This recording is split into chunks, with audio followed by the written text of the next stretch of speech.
Yeah. Hey, what's going on, everyone? I'm excited to introduce to you Chris Page.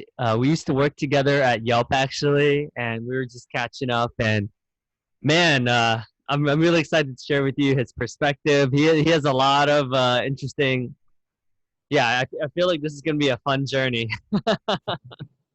Exactly. Exactly. Thanks for having me. Yeah, yeah. Honestly, it's been a while since we connected. It's been Yeah. years, I think, right? Yeah.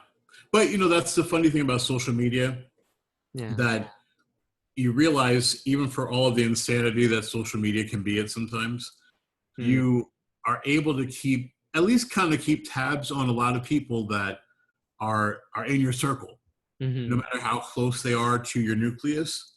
And so it's I think it's great. Like, I mean, I always, I always read when you post things, so I kind of know like different things going on in a lot of my friends' lives, and Hmm. um, great to mention. There are some crazies out there, though. It certainly is. Yeah. Yeah, but I mean, I think obviously we started talking because I was really my interest was really piqued from the piece that you wrote, Hmm. and I thought about how important it is for everyone right now to be introspective. It's almost like if someone's got to have written 2020. Like 2020 to me this is a big movie project that someone put together. Like all we need is like volcano out of the sky and a couple of other, celestial events. But this has really been testing everybody. Mm. So we first are a lockdown and in a pandemic, and then at a moment where we really have nothing to do but watch TV, we all experienced this idea of a murder. Like we saw a murder on TV. Yeah.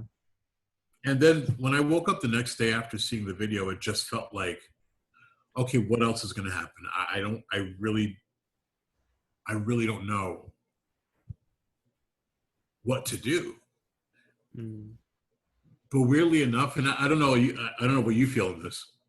I feel like a lot of people are in that same space where they're just like, maybe this happened for a reason. I don't think that any loss of life is something to take for granted. Hmm. But everything that's happened in the last few months just put us at this point where something was going to happen. Mm. And it's really touched a lot of people. So when I was reading what you wrote, it really made me think like, wow, I'm not the only one. Mm. That feels like I'm going nuts in my head. Yeah. Um, so Mm. I thought it was really, again, brave for you to speak about things in your past and things you've come to understand and how you're looking to continue widening your perspective. Mm. And I feel like as long as we realize that if we're moving or committing ourselves to moving forward to being a better person, Mm. that we're going to make mistakes. Yeah. But I wanted to kind of personally, I mean, I want to give obviously my thoughts, but I also wanted to have you speak a little bit more about what you wrote and just kind of where that came from, what place was that coming from? Yeah. Thanks for giving me the space. I was just like, it's like a very simple exercise, but I have a handful of black friends who I'm really, really close to, who I honestly call brother, and we're super tight. Yeah, I actually cried just from thinking like, and really like, if that was them, like if it was Edwin or Aaron or Melvin, like I would yeah, honestly like I wouldn't know what to do with myself, like just thinking about it, I was like simply crying. And it was just like a sad moment, and I was just like, wow. And then, I was also like introspective where I'm like, I'm glad that like I don't have to deal with that, right? Like being Asian, the more of the stereotypes that we get is more just around the lack of masculinity. Like, like there's stereotypes of like, you know, we're not good at sports, or in Hollywood we play like the geek, right? We're not like gonna be like the stud, right? We're not gonna be like the Brad of the world. So I would say that's like most of the stereotypes, but I mean, I would take that over having the fear for my life like any day. So just kind of reflecting, and this was like really tough for me, but my mom has experienced like her fair share of experiences, so I don't want to like invalidate her experience, but Yeah. a lot of like traditional Asian parents, and I'll just speak for Vietnamese because I'm Vietnamese, like they growing up they were like, yeah, like stay away, like they're like, I guess because like we've been robbed, like my parents have been robbed a couple times, and so they maybe just had trauma, but they're Yeah. just, yeah, like don't hang out with, because like I lived in a low income housing, so Yeah. like like she would be nicer to my white friends than my minority friends, right? Yeah. So these are like little things that you just pick up on when you're little, and you're like, huh. And when you're a little kid, like you don't want to speak back to your, at least like to Asian parents, like they'll beat the shit out of Yeah. you. Okay. So anyways, like to make a long story short, like I spoke back to my mom and I was like, look, mom, like this is not okay. Like you can't be generalizing like that. And actually made her cry because it like sunk in that I was just like, I wouldn't even want my kids around you if that's what you're gonna teach them.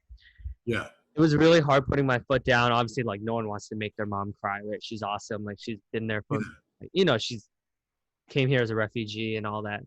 But I was just like, no, mom, like it's not okay. Like this is why like this even happens because of like, like this conversation. Yeah. We got into like the biggest fight we've ever gotten to ever, like in our lives. Yeah. But so there was just a lot of emotions going on. So that's why I felt like I had to talk about this, because like I was Yeah. just couldn't sleep. And to your point, like it's hard to sleep. It's like so many things, Yeah. and you're just like, oh, I gotta like get it out there. Yeah. Yeah. And to the point about parents growing up in a super religious household, I always feared a Bible lecture because it would usually be if there was something that I did that was wrong, which is usually, I guess, not answering back in the most pleasant way. I was a very pretty much law-abiding kid. But yeah, I feared the Bible lecture. Sometimes I would even think like, would this just go better if I can opt out? Could I just opt for like a beating? Can you just do that? Because 2 hours looking up, and my mother would get the most obscure scriptures ever. Like if you ever look at the Bible, there's some small books that don't even have chapters.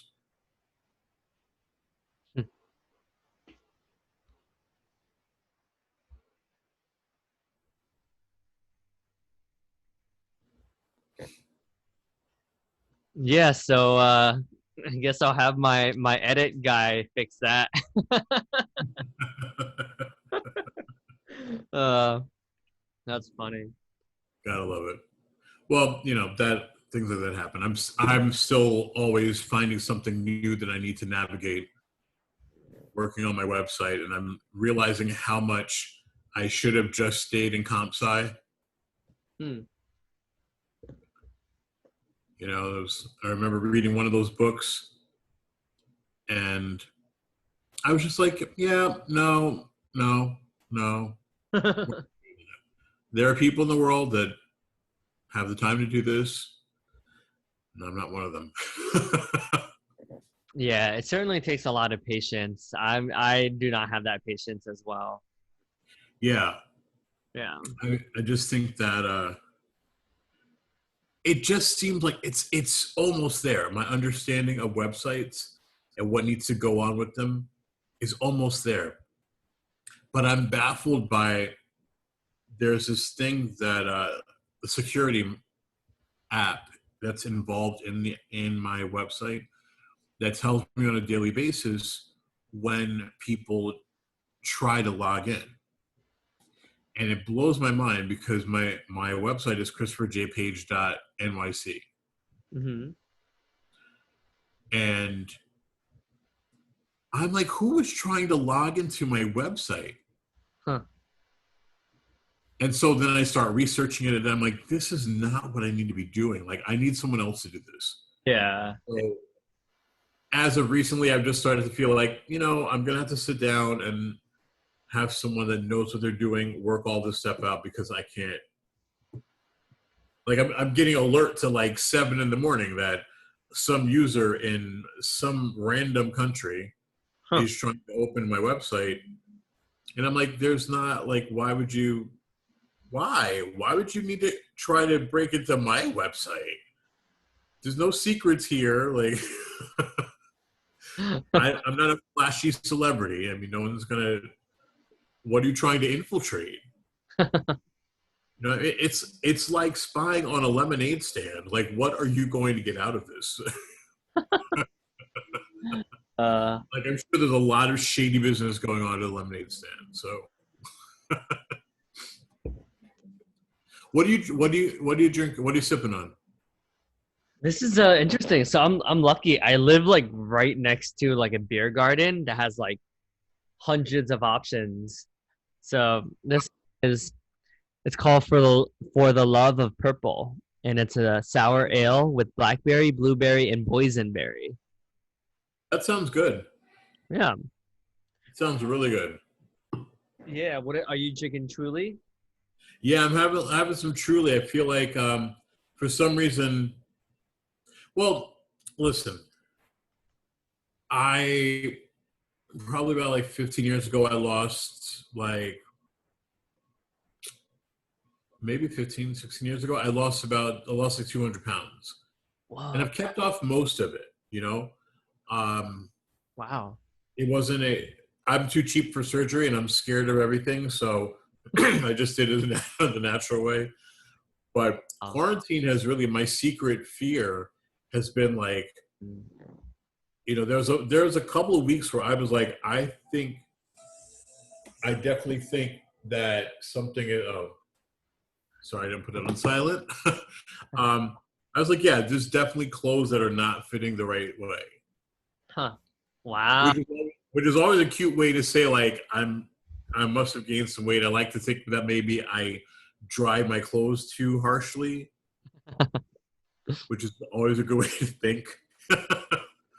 Huh. But I went to the doctor the other day. That was an experience in a pandemic. Huh. Like, I had to call to walk in the building. They took my temperature. They, I paid for my visit over the phone. Uh, Uh, it was just like such a crazy idea. But then again, I was like, you know what? I don't mind going into a doctor's office and being spaced out from people, because you have Joe Blow over here that has a cough, yeah. and you know how to deal with that. Yeah. Yeah. Normally when you go into a waiting room, you're like sitting right next to this person you don't even know. It's ultimately too familiar and uncomfortable, because I'm like, I'm a big dude, and then you have people who want to share the armrest with you, and you're like, I'm sweaty. I don't want to be sweaty for my doctor. Then I'm got all these people next to me, and then to make it worse, what are you here for? Yeah. Yeah. And there's always a person like, oh, like I've been sick for 3 months. I'm like, I'm not here for that. I just need a referral. I'm just trying to go to a podiatrist. I don't even need to be seen. I Yeah. just need someone $15 to write me a slip to go to another doctor, so my insurance will pay for this. Yeah. So there's some good things that have come out of this. Hmm. I think that also in line. Like, why do people need to be that close to me in line at the supermarket? I love keeping 6 feet between me and the next person, because especially, so I live in Staten Island, Mm. and I told you before that part of my culture is Italian. So Italian, Puerto Rican, Cuban, Native American, Jewish, and Creole.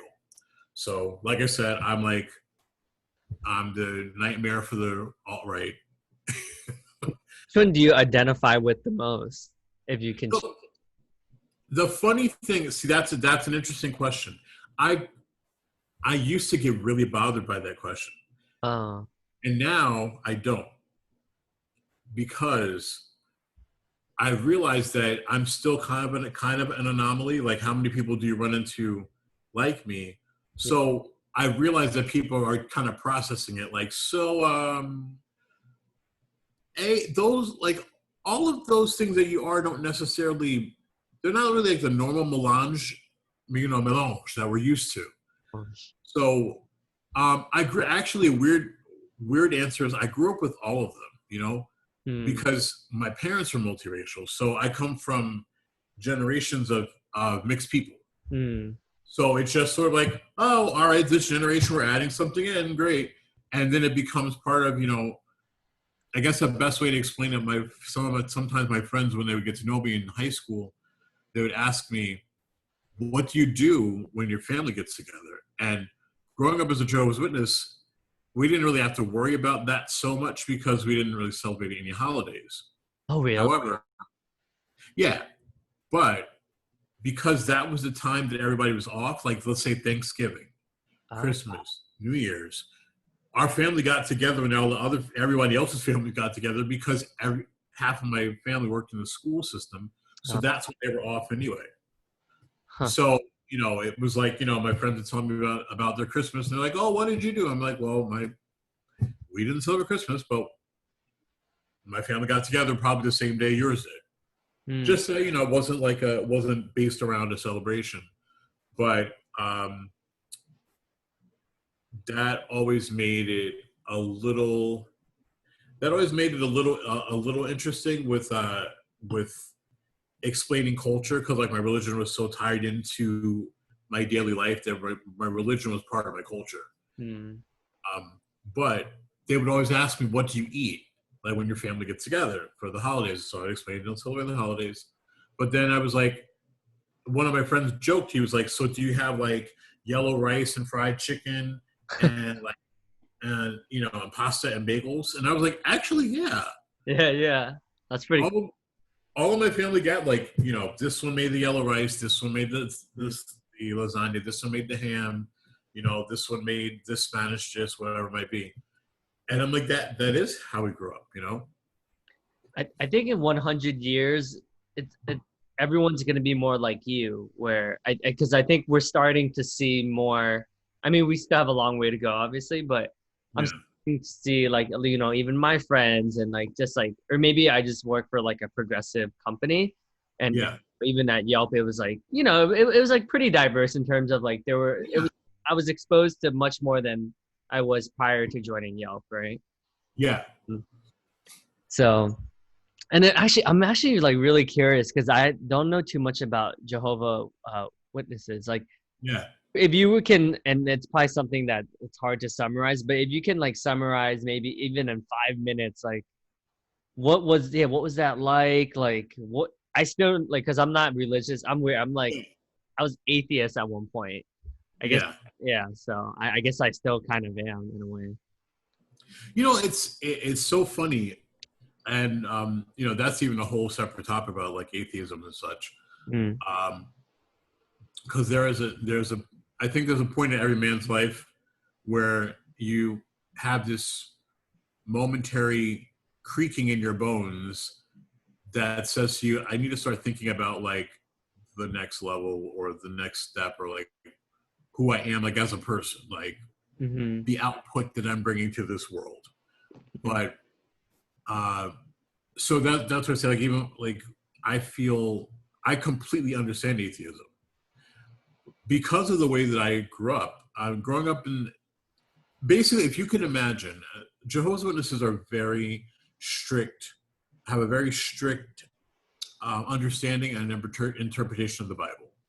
So some of the main things are like you're expected to go out and preach to other people and talk to other people about your faith. And Mm, it's not even so much about your faith, but talk to other people about the Bible. So that's like a huge thing because that's really what encourages you, and that's what a lot of the faith is about. There's like 5 meetings a week. Meetings are services, but it's usually two meetings on one day, 2 meetings on another day, and then one meeting on a third day. wow, it's a lot. So Yeah. you see your congregation like 3 times a week, Wow. Huh. and because of that closeness, it almost goes without saying that those are the people with whom you're going to socialize most. Uh, mm, And so it's, some of the major things is that like Jehovah's Witnesses don't accept blood transfusions, or uh, there's a bit of personal choice in this aspect, but there are certain blood products that some people will accept if they need them. huh, Uh, Interestingly enough, growing up the way that I did, I learned that this is just a side note. When people need blood transfusions, they really just need volume in their blood. huh, Blood typing and transfusion is a super big business for hospitals. It costs so much to maintain blood and type it and make sure that it's clean and all of that stuff, huh, uh, and store it. But most of the time, actually all of the time, and I apprenticed in a hospital with a cardiac anesthesiologist. So I knew this by paper from study, huh, religiously, but I saw it in practice too, that there's things like dextran or Ringer's lactate that are blood expanders. uh, So it's just simply, you have to have blood particles, there's like elements of blood you need to have in your veins, but you can lose a lot of blood and still function as long as you have blood that's cycling through.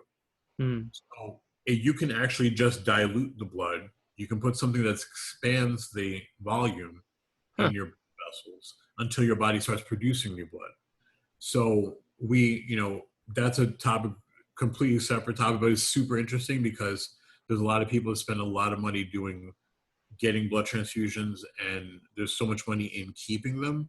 But mm, the blood expanders are falling off. They're literally falling off the shelf because they're just there. They're there. They use them for babies. They use them for when people are dehydrated. That's one of the things that they use, but it can also be used for that. There's even bloodless hospitals. But here I go off track. So really quick, Jehovah's Witnesses don't accept blood transfusions. Very strict interpretation of the Bible, and that's why most of the holidays are not celebrated. Because basically, if you look up any holiday, like in the Christian world, shall we say, um, most holidays don't appear in the Bible. Like birthdays appear twice, and both times the gift was like killing somebody. So huh, that can sound a little uncool. yeah, uh, Christmas. If you look up, the information, if you believe in the Bible and you look up information about when it talks about Jesus's birth, it was in the rainy season, which in Israel was usually would end mid-November till late November at the latest. So, in truth, Christmas isn't really on Christ's birthday. Christmas corresponds to a I love talking about religion. It corresponds to a ancient Egyptian holiday called Saturnalia, which fell on December 26th. huh, So the Roman Empire, to expand their empire, did a couple things like made kind of fused holidays. mm, So they made it seem like they instituted Christmas. Mind you, if you believe everything as it's presented, Jesus was killed, by the Roman Empire. But the Roman Empire later on made a birthday that corresponded to the winter equinox, made that on the 25th, so that it would be easy consumption for the Egyptians and they could expand their empire. So basically, like, hey, we do similar stuff like you guys. Why don't you come and join in? We'll have a whole big party. So most holidays that are celebrated regularly, like religious holidays, don't appear in the Bible, and so it's really about like strict time with your religion, keep to the Bible, and that's your truth. So I learned some great things, and like I said before, like about races. I was taught growing up we were never allowed to describe somebody by by their race. We had to find ways to describe people that didn't involve race, didn't involve politics, and we were always taught to study other religions, oh, because you don't get baptized at birth. You get baptized like after you say you want to get baptized. There's like maybe like a 6 month to a year study program with one of the elders in the congregation to make sure that you know what you're talking about, that you really believe this, and you're ready. So that was a longer synopsis than you probably wanted, but Very interesting. I'm curious, like, so I even from like, how would you describe me then? Like, if you weren't able to say like that Asian dude. I mean, for me, I would just like think of things that are relevant. Like let's just say somebody watching this, Uh-huh. and one of my friends is watching this, and then we're talking later, and I say, oh, my friend Davidson, remember the one in the podcast? But because I grew up like that, I think that I have I'm trained to find things about people that don't involve their race Mm. to describe people as. And also, I think being multiracial, I never really had an idea. I never fully fleshed out what race meant. It was kind of like it was something I never questioned, but I was just like, doesn't seem like cool territory. So I'll leave that for when I'm older. Huh. Yeah, man, I feel like there's so many like you have so many interesting perspectives just because you've experienced like I would say like I like what you said about the middle. But in that, do you find it hard to because I think sometimes like when you're in the middle, it's like both parties kind of don't accept you, right? You're kind of like that person, well, it's like, well, he's not one of us. He must be one of you. It's like, nah, dude, not me. It's like, so you're kind of like, what the hell, man?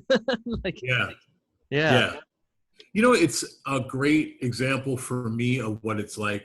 So, senior year of high school, I was determined to be homecoming king.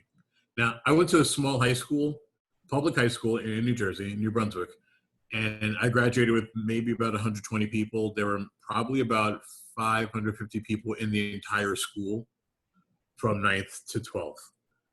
And so I went to, very small population. And I never ever really thought about the differences between me and other people. But so I was determined to win, and I went to every homeroom.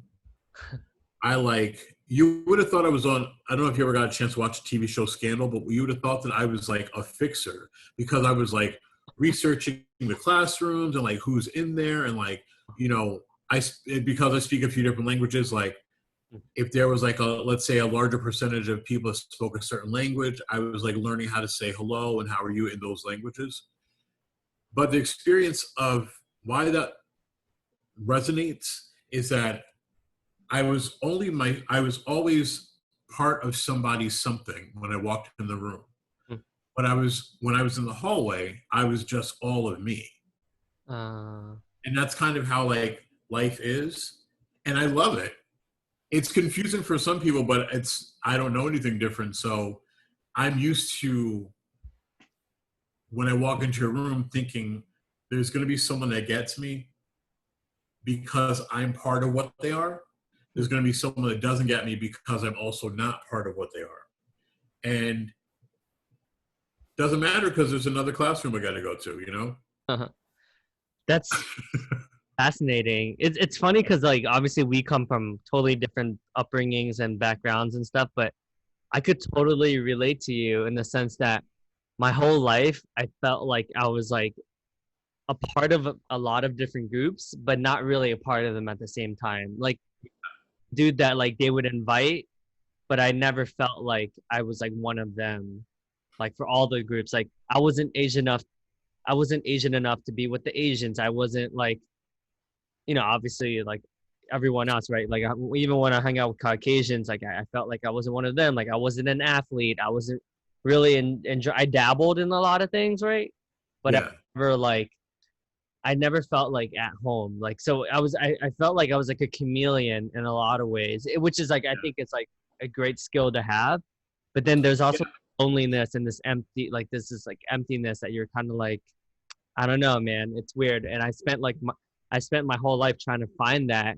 So now that's created my own like fellowship and stuff like that because I'm like, all right, well, I'll just create my own. So Yeah. Yeah. Yeah, you know what? It's the experience of feeling the need to be a cultural chameleon, and even if it's not cultural, a like kind of an interpersonal chameleon. Mm-hmm. It forces you or places you in a position where you become trained to feel that you have to show a different side of you to be accepted, Yeah. that you have to physically think of and coordinate your acceptance. And the problem with that, which is obviously something well, we both have seen, is that it makes you it intimates that your 100% is not enough. Hmm. That being 100% of you in this moment is not enough. What's important is a 20% of you, Mm. 20% of your person, 16% of your personality. Hmm. And I think that other people,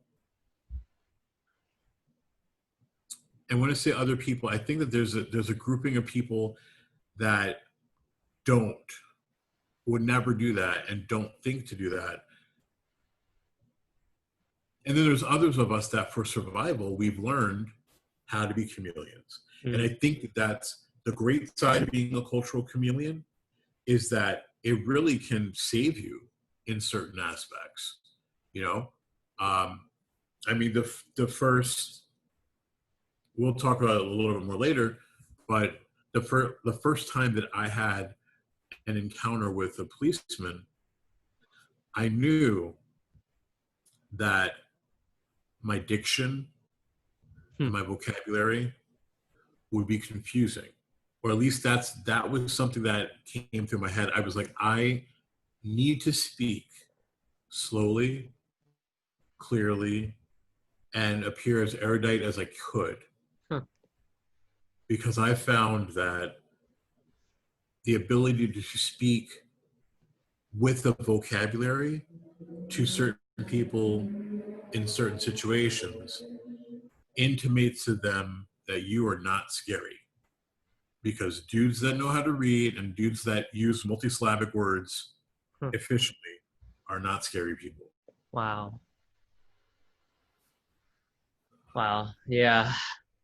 That kind of brings me back to I recently I caught up with one of my friends who's black, and I wanted him on my podcast, and I offended him, and I was just like, hey, you're extremely well spoken, and I work at like I have a lot of corporate America experience, and I think you'll resonate with them. And he actually, like, he didn't tell me that it bothered him a lot that I said that, but to your point, like, he got that way because of obviously all these experiences with law enforcement officers, right? So he Yeah, learned as a survival mechanism that's like, all right, well, if I do this, I can weasel my way out of like things. yeah, He shared with me like a few days later that, like, hey man, like that's not cool. Like you shouldn't have said that. That really like perpetuates exactly what's going on now. And I'm like, sorry, like that's not my intention.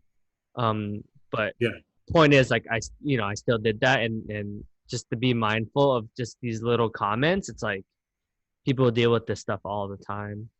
yeah. Well, you know what? This is the thing that I want to get across to you too. I want to speak to why that causes a reaction, because it doesn't make sense to some people, and I can totally understand how it wouldn't make sense. Hmm. So I guess the best way to explain this might seem like a ridiculous example, but so have you ever been around someone that was in a relationship and that relationship ended? uh you mean like recently, or Just in your travels, like have you ever, had a friend that recently broke up with someone but you didn't know it? uh yes, yeah. Hmm. So I've had the occasion where I asked a friend about, let's just say Joe. I was like, oh hey, how's Jen being his girlfriend. Yeah. And then everyone in the room looks at you and it's like, oh, Uh, okay, maybe there's a reason I shouldn't ask about Jen. And then you find out by people's reactions that it was, that they've broken up. yeah. But I say to that, if you didn't know, it's on the person, it's really on the person that didn't tell you, Uh, because even if it was a mistake, that was something, a road that they could have allowed you not to drive down. right. Yeah. And it's similar, the idea of being well spoken is this, that back in the days, like after people got out of slavery, and then there was like the Reconstruction era, Mm, things were kind of like somebody spoke about before. Anything that reminded people of what the general impression of a Caucasian person was at that point, where that they would have an education, they would have good diction, mm, where they would be more likely to encounter a Caucasian person that had a decent education, that could write and things like that. So when you had people of color, especially Black people, that could do that, that was a step up for them. That made people, at least that were still dealing with racism, that made employers at least think, well, this person's a little bit nicer. They're a little bit closer to me. huh. I can understand them a little bit better because they do something that I do. So it's really that well spoken. It was one of those things that if you expand out the sentence, it really felt like you it's the idea of putting someone in a type and then expecting only a certain level, like a modicum of success from that type. Huh. So, for example, if I walked up to, when I worked in the gym years ago, when I was a manager at a gym, if I walked up to a female bodybuilder and said, wow, you're strong for a woman. Mm-hmm. You may, like, if I were to say that, let's just say if someone were to say that, their thought may not be offense. Their thought may be like, I've never seen, like, wow, you just benched 540 pounds. I can't do that. I don't know guys that can do that. Mm-hmm. And you surprise me from what I know or what I think I know about women. Mm. Hmm. Even with all that explanation, that still comes out horrible because it sounds like women can't do that Yeah. and you're the weird exception. Yeah. So when it comes to being well spoken, Huh. a lot of the tropes of like Black people in America not being human or being subhuman, um, the whole idea of like blackface and blackface was part of trying to make fun of Black people by visually, but it would often be accompanied by songs that were taken from Negro spirituals, and that's what they were called. I'm not saying an offensive term. They're Mm, called Negro spirituals. right. And so people would make fun of Black people visually. Minstrel shows, that's the thing I was trying to think of the term. But they would literally lift the spirituals that slaves had been singing, that had been passed down, and sing them for white audiences. So it was a combination of appreciating the song and making fun of the person that made it. So how that all wraps up is that it's the well-spoken issue sounds like when someone is saying basically, all right, well, usually I wouldn't expect people of your type Mm. to be able to speak at a certain level or have a command of the English language like you do. So Mm. you're an exception. So what ends up being complimented is the fact that this person broke a stereotype into your head. Now Mm. I'm saying anyway, whoever says that. Yeah. But it's not meant like that because if you're not thinking about, if that's not your lane, Yeah. telling someone that has never had anything negative attached to that statement Mm-hmm. just sounds like you're saying, wow, you have a great voice. Mm. Like, I love the sound of your voice. Your voice is melodic, or your vocabulary is amazing. Like, I've never even heard these words before. Like, I love to hear what you say. So it's I understand where he's coming from, but I also understand where you're coming from. And that's why it's important to have these conversations, because we don't learn otherwise. Yeah, and hearing you say that, it kind of reminds me of, for instance, like I was a part of like an Asian fraternity in college, right? And I, Yeah. like Which one? Pi Delta Psi at Rutgers, Okay. and I felt like we You tried. went to Rutgers. Yeah. Oh yeah, you went to Rutgers too, right? Yeah. So I just remember like we tried so hard to like dispel all the Asian stereotypes, right? So it was like, we tried to work harder at the gym or tried to whatever it was, right? But then it'd be like, they'd be like, wow, like you're pretty strong for like an Asian person, right? It's kind of like it's like, like it's kind of like Yeah. that slap in the face where it's like, you know what I mean? So yeah, I Yeah. see. Yeah, I mean, luckily we have a good relationship. So I shared with him like a lot of other things, and lately, like why this has been so top of mind for me. Yeah. Then he was able to like receive that, so we're in good standing. But I'm glad you're sharing and elaborating on this, because this is honestly not a conversation that everyone has all the time. So I think it'd be Yeah.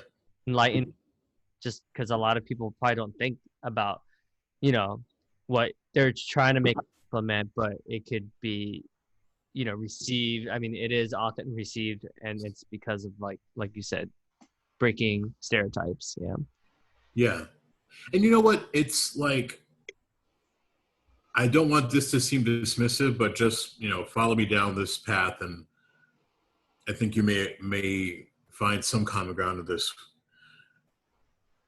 I feel sometimes like people that are in the Black diaspora in the US, we're kind of like, and even though I'm multiracial, visually I present as what some people call like ambiguously other. Like, I could be a few different things depending on the day, depending on how dark I am with the sun, or how light I am in winter when I lose all that tan. But I mean, I was sitting out today since like 12 o'clock, so I was a completely different shade yesterday. Huh. But so I feel sometimes that the Black diaspora is sort of like the big brother of the minority community, Mm, where it's sort of like you naturally kind of take the charge. yeah. Yeah. Because I know a lot of my friends that are Black are also very keen to, when other minorities are marginalized in a situation, because the instant thought is, okay, if they're having an issue, and we often have a more visceral reaction from people.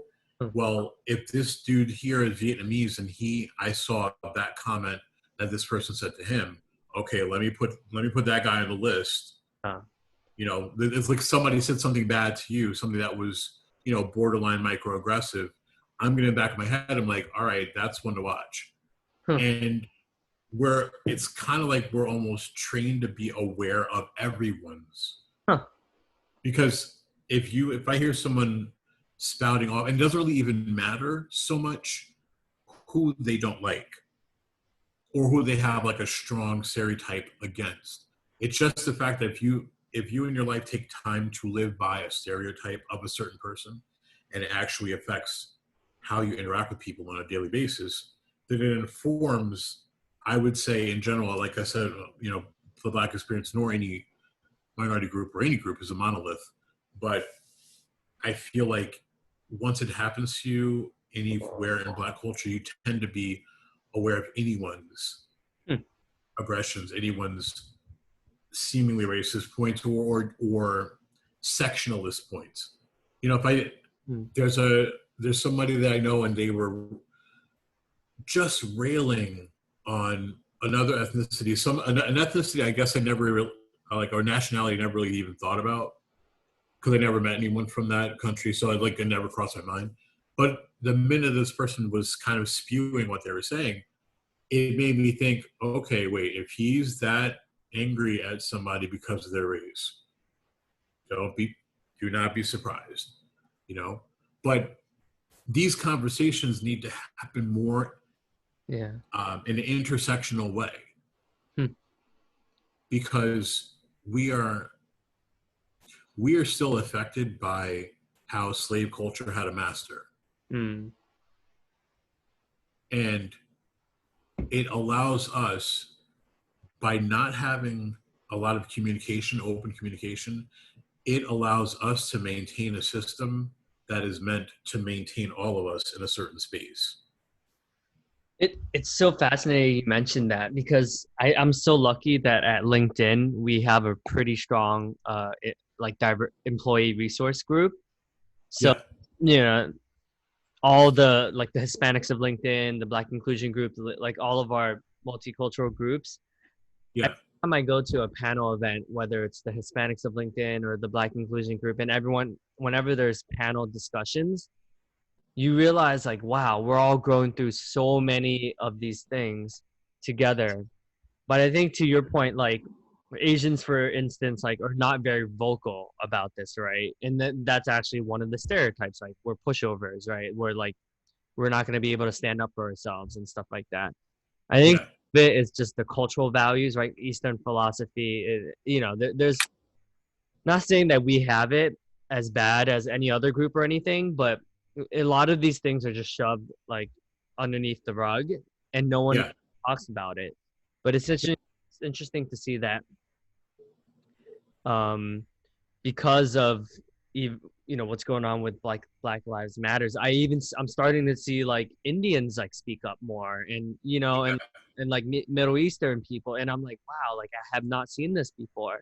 yeah, It's because it's giving us the space where they're like, hey man, like all that racism during 9/11, like that's not cool, man. Like it's like I'm starting to see it, and I'm like, wow, like we're all coming together as a community. yeah, It's like this is like I think this is the catalyst. Yeah. yeah. Because this time it was personal. This time there was an actual face. Hmm. But I think the most gripping thing for everyone was A, what this man was saying, B, the callousness with which this happened. That it was no, we had like 8 minutes and 56 seconds with no speaking from the person that was applying this pressure. So it wasn't even that he was spewing racial epithets or hateful speech or anything. His entire mission that moment was to reduce the amount of breath coming out of this man.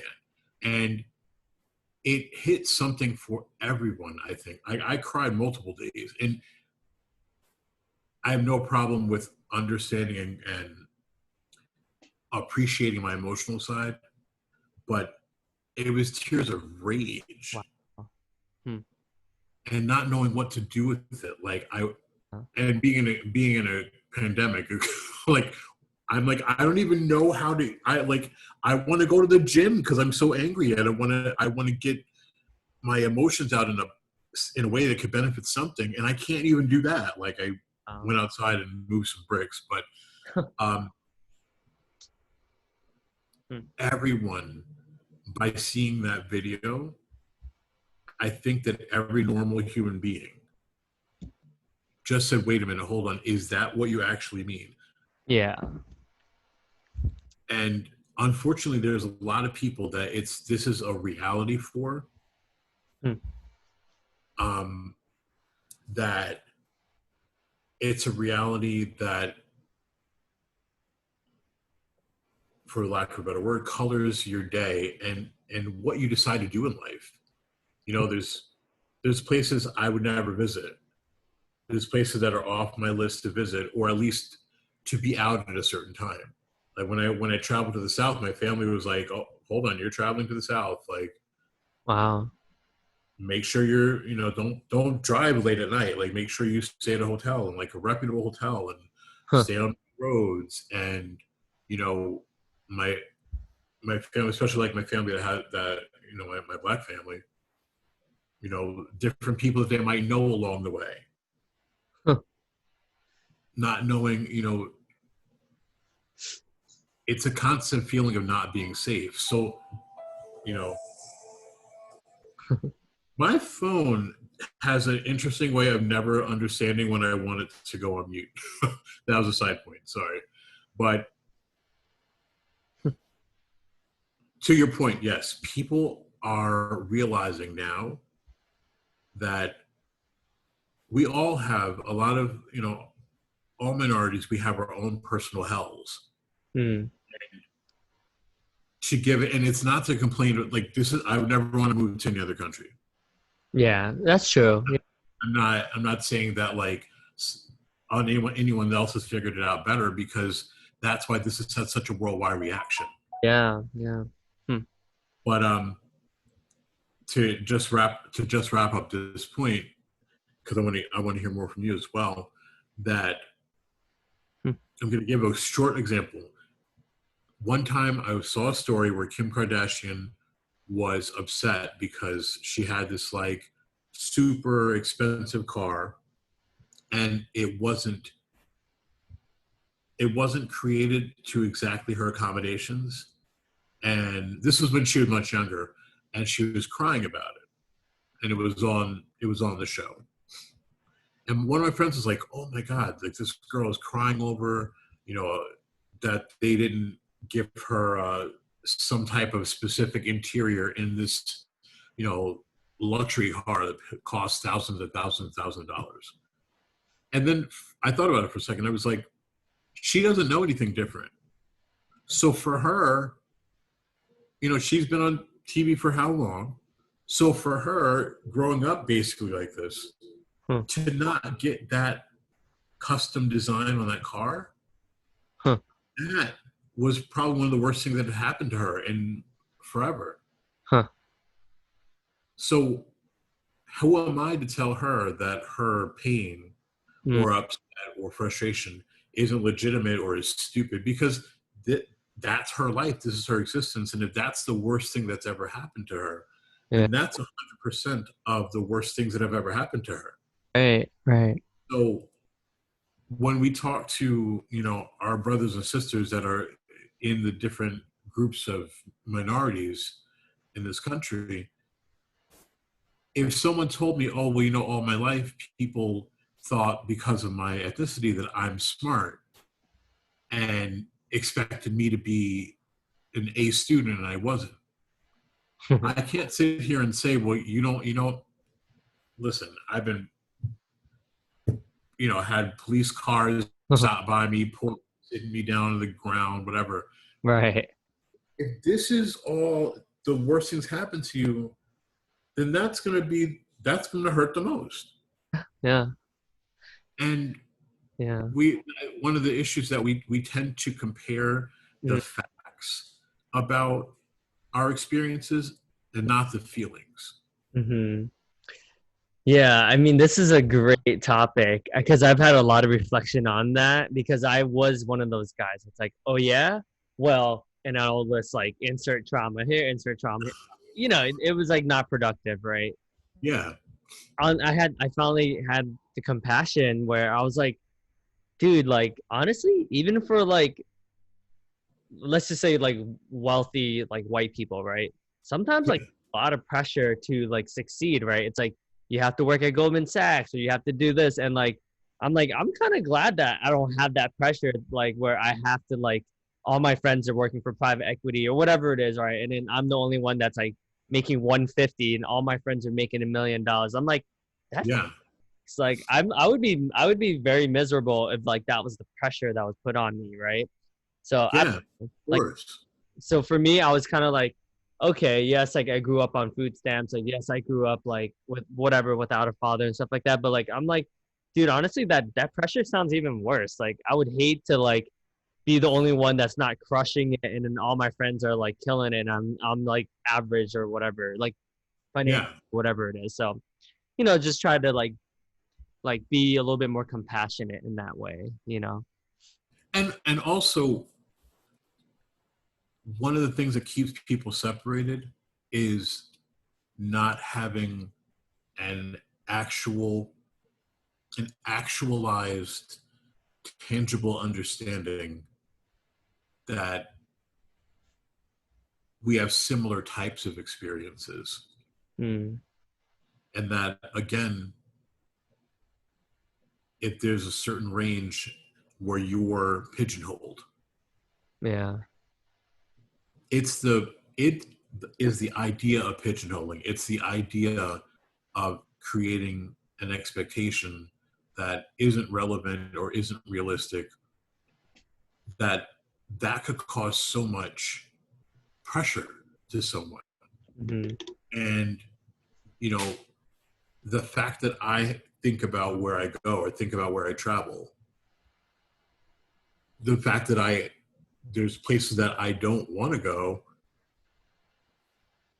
for safety reasons that I'd like to go out of interest. mm, Um, the fact that even for a while I really didn't need, I threw the idea of having kids out of my head because the thing, I thought about how horrible it must feel to have something like this happen, to like have a George Floyd happen in your family. And mm. something crossed my mind one day. I was like, I don't know that I could bring a kid into this world and know that the melanin I pass on to them could be a target. Wow. And I mean, I was in a wedding. I was in a wedding with a girl. Now, I'll say this story. The caveat to it is apparently this girl didn't really know how fraternal twins work or like that much about biology. So it's not that she's the most credible like mind of the world, but this friend of mine picked her boyfriends and eventually her husband based on the fact that she was dark skinned and she did not want her kids to have the same experience that she had. Wow. Oh my So God. her entire intent was, she was like, I'm going to date a white guy and I'm going to marry a white guy. I'm going to have mixed race kids. So at least they'll have a better chance at life than Huh. what I've experienced. Now, as life would have it, I guess she slept through biology, and the guy she picked is a fraternal twin. He's fair skinned, but his features are, leave him again like as like ethnically ambiguous. Huh. So now his twin was darker skinned, was probably the same complexion as my friend. So I did for a moment wonder, I'm like, do I explain biology to her and how genetics work, and that Uh-huh. this is may not end up how she thinks it's going to end up, Hmm. but that was actually her plan in life, to like, that's what she wanted to give her kids. Huh. Right? The stereotypes that you deal with, like, no, I'm a big guy. Nobody ever thinks that I'm weak. Right. And when I'm in the gym and I use small weights, and somebody says something to me like, "Oh, why don't you use it? That's all you can lift, or that's all you're lifting," and I'll show them the exercise I'm doing, and then when they see what it is, and that how the muscle gets tense, they're like, "Oh yeah, this does, this is hard." Uh-huh. So to the point about you were saying, like, going to the gym and saying that, you're strong for an Asian. Yeah, yeah. I thought about one day, like, as a big guy, I'm often safe in certain instances because Mm. I'm a big dude, so people don't bother me. And especially if I don't show emotion or if I seem standoffish, Yeah. like, I'm often mistaken for security when I go to a club if I wear black. I usually am asked, it's never like, "What's your name?" It's like, "Where's the bathroom?" I'm like, "I don't work here." Clearly don't work here because I have a drink in my hand. Why are you asking me Yeah. questions that you ask a security guard? But it's something I never think about. Like, I've never been approached by somebody you know, to fight me, or one time somebody tried to rob me, but I was truly confused as to what was happening, and I must have my confusion must have messed up their plan and they ran away. But so we're having more discussions about the things that bother us, and I think that the more that we understand how the stereotype affected us and weigh it against the other things in people's lives, we're just going to start understanding each other more. Mm-hmm. That's awesome. Well, I feel like this we should definitely have a part two and part three and part four because I feel like with your background and just your experiences, I feel like we can have a whole separate one about Pride Month and then another one about like just like belonging and fitting in and being your true authentic self. We have another one just on like religion and like Yeah, spirituality and what's next. So I think this will definitely be there'll be more yeah, there'll be a lot more conversations with us. I'm definitely looking forward to it. I love this is what is happening around our country right now, and these are moments that we want to encapsulate because this is being on the right side of history. Hmm. Yeah, thank you. This I think this would You're be welcome. conversation because a lot of people honestly like don't have these conversations and a lot of people I think are even afraid to have these conversations, right? Because Yeah, like it's not normal and sometimes yeah, people are afraid of like oh like what if someone thinks that I don't know, people just are afraid of their reputation, I think a lot of times. yeah. So And you know what? It's the weird thing about it is that everyone's figuring it out. yeah. Like I have, because of where I live in Staten Island and where I work with a lot of people that are Republican. Hmm. Now, I don't say that as a like something I don't. Not that I, don't like Republicans. What I'm saying is that I've had to many times go back in my head and say, as people are talking, Chris, people are speaking out of what they think is best for their family, that's best for their safety, Right. their future. Right. And the same way that I was taught a certain way, Mm. other people were taught a different way, and that way is how they were taught to protect themselves, to manage themselves in the world, and to manage their families. Yeah. So when people, I've started to just remember that, like the same passion that I have about being open and people coming together more is the same passion that other people have about, oh, my culture, my culture, I need to protect my culture. Yeah. Yeah. And I think when we can start, we all see each other's passion, but when we can start understanding the passion and just accepting that it's in the room and it's okay, Hmm. that we can start hearing each other. But I mean, it's especially with what's happening, Cuomo signing the executive order today and making history. I mean, there's so much more for this to talk about. Hmm. But I am open for it. I'm really glad to have more conversations with you, and I think it's a great thing. Yeah, thank you so much, Chris. I really enjoyed our conversation, and yeah, we'll connect some more, especially over the next few weeks. I'm sure a lot. Definitely, man. Yeah, this is on. Looking forward to it. Thank you. No problem. So I'll just be in touch, and I'll see you soon. And um, yeah, good job. Thank you for having me on. Yeah.